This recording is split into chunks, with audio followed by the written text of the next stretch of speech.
Today on Geek Devotions, we're talking about 1951's The Day the Earth Stood Still, and what believers of Jesus can learn from Klaatu.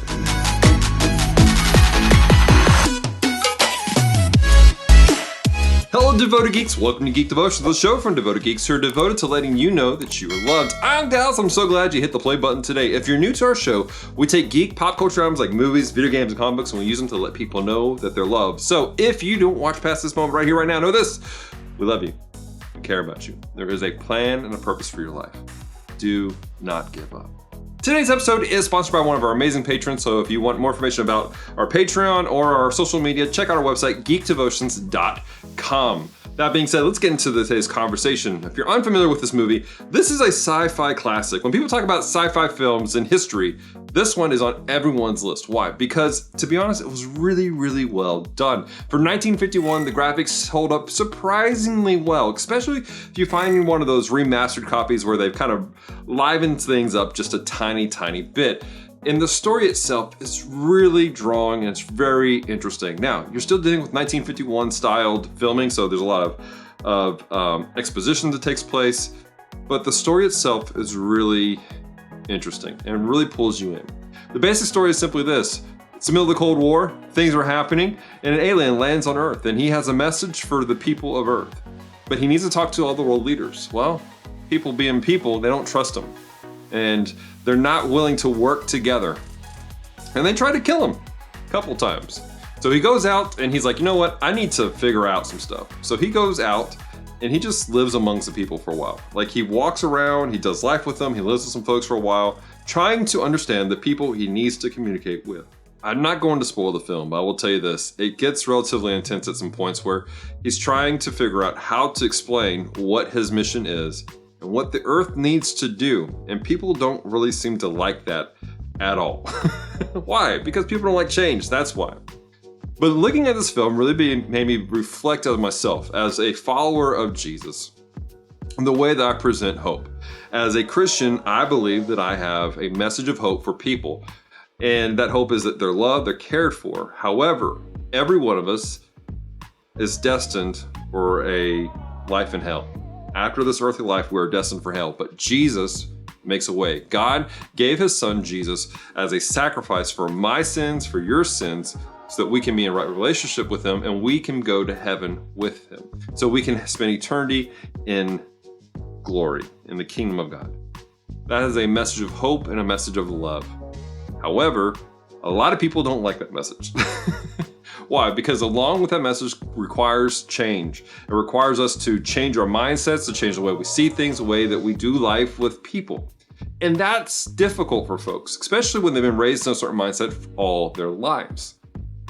And to be honest, there's been a lot of people over the years who have come with this message of hope, and they've done it in a very stupid way. They've been mean, they've been rude, they've done things inappropriately, and they've manipulated people using the scriptures. And so now there's a bad taste in their mouth for it. They're like, I don't want to change. I don't want to do anything different. You are just one of those crazy Christians that are just out to manipulate the world. And you have no love. That's how the world sees a lot of Christians. Some of you watching right now, and maybe that's how you see the Christians right now. Know this. I hope you understand. I genuinely love you. I genuinely care about you.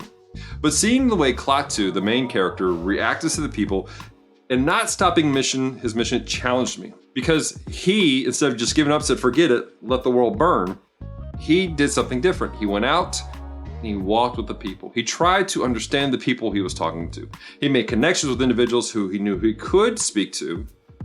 And he was trying to work his way through to help reach the world with a message of hope. See, the world sees us as Christians as some sort of foreign alien thing. And that's to be expected. We shouldn't be surprised by this. Jesus himself warns us of this. John chapter 17, verse 16. They are not of the world, just as I am not of the world. Now there's a lot more to that conversation, being in the world, not of the world. But the plain, simple thing is this. It doesn't make sense to the world. It is an alien concept to surrender our lives to God, to Jesus, and to live our life in accordance to the scriptures. That is an alien concept to the majority of the world, like it or not.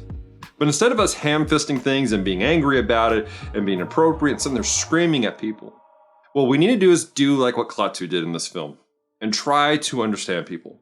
Do life with people Walk around with the people, eat with them, sit at their table and understand them. Understand how to communicate with them better and with grace and with love. That's what we need to be doing as believers. That's what I need to do as a believer. I like to think I do it pretty decently. That's the reason why we do Geek Devotions, is because we are in the geek culture. We do life with geeks. We do life with you amazing individuals. We feel like we understand you guys to a degree, and that's why we do what we do and why we speak the way we speak. But I'm not gonna lie, sometimes I've been the wrong. I've not done things quite right, and I've had to correct myself. But it only came from doing life and walking with people. My encouragement to you is this: if you are a believer in Jesus, your mission in life is to deliver this message of hope. Make no bones about that. You need to speak the gospel. Not just live the gospel in front of people, but genuinely share your faith vocally, tell people about Jesus. Otherwise, you just look like a nice person. Just being real with you. But at the same time, you need to understand the people you're around. You need to be cognitive of it. You need to learn how to speak appropriately, speak with grace, speak with tact, speak with hope. Not just ham-fisting things and being stupid about it. And if you're not a person of faith, you don't know Jesus, I want to encourage you, listen a little bit more. Check out our past videos. We love you. We genuinely care about you. And I'm sorry for people who have been rude and have said things that were inappropriate and just been flat out jerks. It's not right. But understand, we're coming from a place of humility today. We genuinely love you. We genuinely care for you. And there is hope for you. You don't have to spend an eternity in hell. Some people brag about it. I'm going to hell. You don't have to, though. That's not necessary. There's hope for you today. Is there a life change that takes place? Yeah. Yeah, there is. But it's a life change that leads to better, makes you whole, and leads to other blessings down the road. And if you want to make that change, reach out to us. We'd love to chat with you about it, love to pray with you and encourage you, help you walk this journey out. Guys, I hope you enjoyed this week's episode of Geek Devotions. Like I said, this was a Patreon supported episode. One of our patrons loved this film and he wanted us to bring a devotion based out of it. And so I hope this encouraged you. I hope it's challenged you. I love to hear your thoughts. This is the question of the week. What is your thoughts on these classic sci-fi films? Is there a classic sci-fi film that you love and you're like, hey Dallas, you should check this out? Because to be honest, I love old sci-fi films. I do. I know some of them are cheesy, some of them are terrible, some of them belong on the bottom shelf of your DVD collection, but you love them. Let me know. Speaking of the bottom shelf, I do want to remind you guys, we do have a podcast called The Bottom Shelf that you can find on most podcast catchers, and we have links on our website for it, where my friends and I, John and Kevin, we watch terrible movies so you don't have to, and we rate them as bottom shelf, middle shelf, or top shelf. And this upcoming week, this Wednesday, we have a new episode coming out. We're talking about Mars Attacks. Is it a good sci-fi film, or is it a bottom shelf, not good sci-fi film?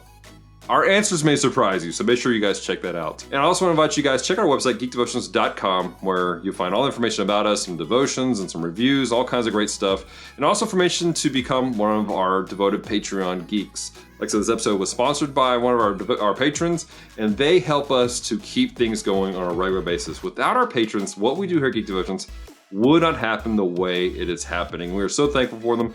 You see them on the screen. We're so thankful for every one of these individuals. And if you like your name added to this list, check out our page, patreon.com/Geek Devotions, or just go to geekdevotions.com. There's links there for Patreon and also one-time giving. Finally, guys, I just want to remind you of this one simple and very important fact. We love you. We genuinely care about you here at Geek Devotions. If we can encourage you anyway, reach out to us on any of our social media platforms and just do live with us. Check out our Devoted Geek Life, our Discord. We have plenty of areas for you guys to be encouraged and do life with other amazing devoted geeks. Finally, one last final thing. Hey, check out the video you guys see to the side. There's all kinds of great content we're creating on a regular basis, and we think that will encourage you and challenge you. All right? So, until next time, stay devoted. Peace and love.